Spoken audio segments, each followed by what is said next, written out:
Taurus sa bagong taon, pag-ibig, paglago, at panloob na kapayapaan ay nagtutugma.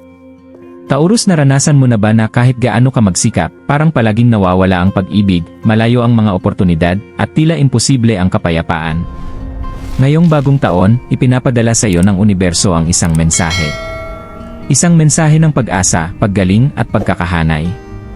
Ang 2026 ay hindi lang basta bagong taon, ito ay pagkakataon para sa iyong puso na tunay na maunawaan, para ang iyong kaluluwa ay makatagpo ng kapayapaan, at para ang iyong espiritu ay lumakas ng higit pa sa dati.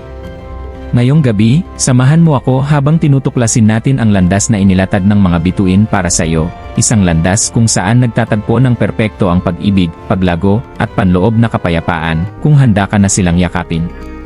Dahil Taurus, ang iyong paglalakbay ay hindi pa tapos. Nagsisimula pa lamang ito. Bilang isang Taurus, ikaw ay isang taong umiibig ng malalim, nagmamalasakit ng tapat, at pinangangalagaan ang iyong puso ng maingat. Tahimik mong dinala ang mga pasanin, hinarap ang mga hamon ng may tahimik na lakas, at minsan, pakiramdam mo'y hindi nakikita ng mundo ang lalim ng iyong puso. Ngunit ang 2026 ay iba.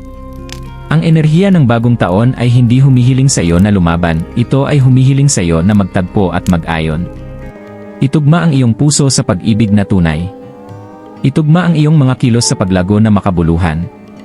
Itugma ang iyong espiritu sa kapayapaang matagal nang naghihintay sa iyo. Ngayong taon, ibinubulong sa iyo ng universo, karapat-dapat ka sa kaligayahan. Karapat-dapat ka sa pag-ibig. At ang katahimikan na matagal mo nang ninanais, ito ay sa wakas ay abot kamay na. Para sa marami sa inyo, ito ay magiging taon ng pagpapagaling sa mga lumang sugat, ng pagpapakawala ng takot, at ng pagtanggap sa buhay na matagal mo nang pinangarap, walang pagsisisi, walang pagdududa, at walang alinlangan. Kaya, Taurus, huminga ng malalim. Sama-sama nating tahakin ang isang taon kung saan magiging mas magaan ang iyong kaluluwa, mas puno ang iyong puso, at sa wakas ay matatagpuan ng iyong espiritu ang tunay nitong tahanan. Isipin mo ang isang Taurus na naglaan ng maraming taon sa pagbibigay ng kanilang puso ng malaya, ngunit hindi naintindihan. Tapat ka sa pag-ibig, matatag sa pagkakaibigan, at responsable sa pamilya, ngunit sa ilang pagkakataon, pakiramdam mo'y hindi ka nakikita. Noong 2025, marahil ay may mga sandaling nagduda ka sa iyong sarili. Marahil ang pag-ibig ay tila isang malayong pangarap. Dumaan ang mga oportunidad at sinuong ng mga hamon ang iyong pasensya. Tinanong mo ang iyong sarili kung sapat ba ang iyong mga pagsisikap. Tinanong mo rin kung sapat ka ba. Ngunit ang mga bituin ay nagsasabi ng kabaligtaran. Sinasabi ng mga bituin, Taurus, na bawat luha, bawat sugat sa puso, at bawat tahimik na panalangin na ibinigay mo ay hindi nasayang. Inihanda ka nila para sa bagong taon na ito, isang panahon kung saan nagtatagpo ang pag-ibig, paglago, at kapayapaan na parang hindi pa nangyari noon.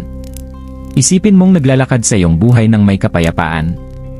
Ang bigat ng lumang pagsisisi ay napapawi. Hindi mo na ikinumpara ang iyong sarili sa iba, dahil sa wakas ay nauunawaan mo na ang iyong sariling paglalakbay. At ang pag-ibig, totoo, banayad, at matatag na pag-ibig, ay nagsisimulang dumaloy sa iyo, na naakit ng enerhiyang iyong pinagyaman sa iyong sarili. Kahit sa mga tahimik na sandali, tulad ng pag-upo ng mag-isa sa ilalim ng gabi, mararamdaman mo ito, isang banayad na katiyakan na ang lahat ay maayos na nagkakaayos. Na ginagabayan ng universo ang iyong mga hakbang patungo sa kung ano ang tunay na nararapat sa iyong puso. At ang paglago, hindi na ito pakikibaka. Nagsisimula kang pakawalan ang mga lumang gawi na humahadlang sa iyo. Natututo kang magtiwala sa iyong intuisyon. Tinatanggap mo ang iyong mga hilig, talento, at maging ang iyong mga kahinaan.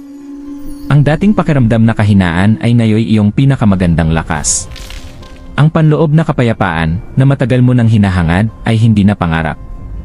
Ito ay isang realidad na nililikha mo araw-araw, sa pamamagitan ng pagmamahal sa sarili, pagpapatawad, at pasensya. Nagsisimula kang mapansin ang maliliit na ligaya, ang init ng araw, pagtawa kasama ang kaibigan, mga tahimik na sandali ng pasasalamat. At dahan-dahan, ang mga sandaling ito ay lumalawak patungo sa isang buhay na puno ng katahimikan at kasiyahan. Ito ang enerhiya ng 2026, Taurus. Isang taon kung saan ang pag-ibig ay hindi nakakasakit, ang paglago ay hindi nakaka-overwhelm, at ang panloob na kapayapaan ay nagiging pundasyon ng lahat ng iyong ginagawa. Kaya, Paano mo ganap na maaabot ang pagkakahanay na ito sa 2026? Isa pag-ibig. Maging bukas, Taurus. Buksan ang iyong puso ng walang takot. Hindi mo kailangang habulin o patunayan ang kahit ano. Makikita agad ng mga taong nararapat sa iyong buhay ang iyong halaga. Ang tunay na pag-ibig ay igagalang ang iyong katapatan, pahahalagahan ang iyong kabutihan, at aalagaan ang banayad na kaluluwang ikaw ay. Kung may isang tao na hindi pinahahalagahan ang iyong presensya, hayaang sila ay lumayo. Magkakaroon ng puwang para sa mga tunay na nararapat sa iyong buhay. 2. Paglago. Pakawalan ang nakaraan. Ang mga lumang gawi, sama ng loob o takot, hindi mo na ito kailangang dalhin. Nangyayari ang paglago kapag lumabas ka sa anino ng pagdududa at niyayakap ang liwanag ng posibilidad. Sundan ang iyong intuition, tuklasin ang iyong mga hilig, at magtiwala na bawat hamon na iyong hinaharap ay humuhubog sa iyo upang maging mas matatag, mas matalino, at mas resilient na bersyon ng iyong sarili. 3. Panloob na kapayapaan. Maaaring naging magulo ang iyong isip, Taurus, ngunit hinihingi sa iyo ng 2026 na huminga. Magpraktis ng katahimikan. Mag-meditate, magsulat sa journal, maglakad sa kalikasan, o simpleng umupo ng tahimik kasama ang iyong mga iniisip. Patawarin ang iyong sarili sa mga nagdaang pagkakamali. Tanggapin ang iyong sarili kung sino ka. Ang kapayapaan ay hindi nangangahulugang perpekto ang lahat, ibig sabihin nito, natututo kang makahanap ng katahimikan kahit sa imperpeksyon.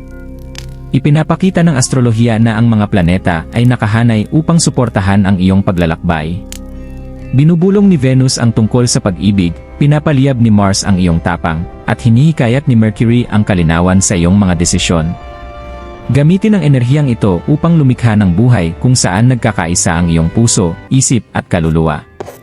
Tandaan, ang pag-ibig na ibinibigay mo sa iyong sarili ang nagtatakda ng tono para sa pag-ibig na matatanggap mo.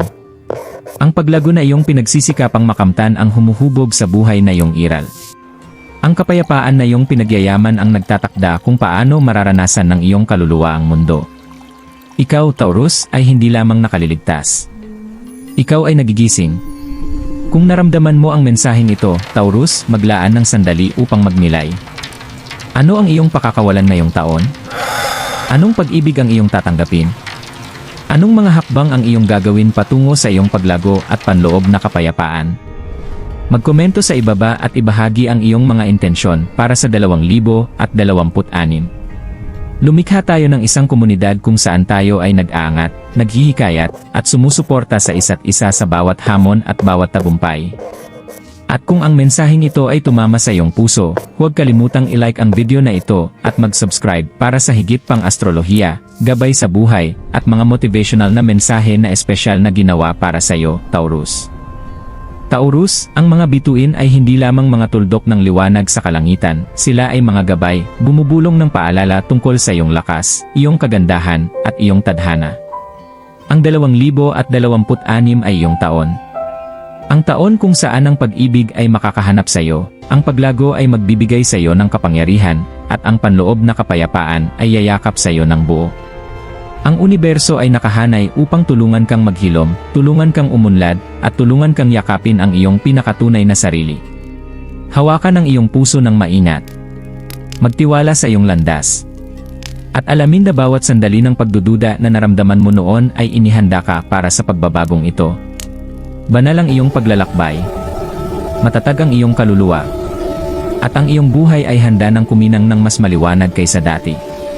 Taurus, tahakin mo ang bagong taon na ito ng may tapang, may pag-ibig, at may hindi matitinag na kapayapaan na nagmumula sa kaalaman na ikaw ay eksaktong nasa lugar kung saan ka nararapat. Pag-ibig, paglago, at panloob na kapayapaan, nagkakahanay na sa wakas.